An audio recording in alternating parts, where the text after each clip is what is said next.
कहीँ गएर केही खायो पेटको समस्या भइदिन्छ, कतै केही गऱ्यो पेटको समस्या छ।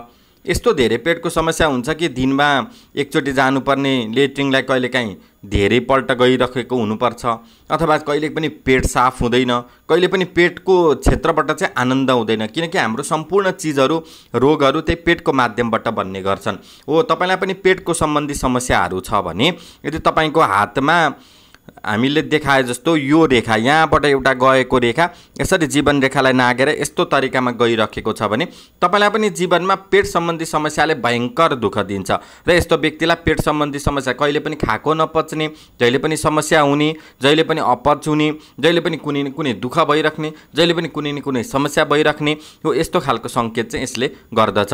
धेरै नै भयंकर समस्याहरू देखा पर्न सक्छन्। सतर्क रहनुहोस् र तपाईको हातमा पनि यस्तै रेखा छ भने कमेन्ट गर्नुहोस्, हामी पक्कै पनि तपाईलाई उपाय बताउने कोसिस गर्नेछौं। हस्त, जय शम्भो।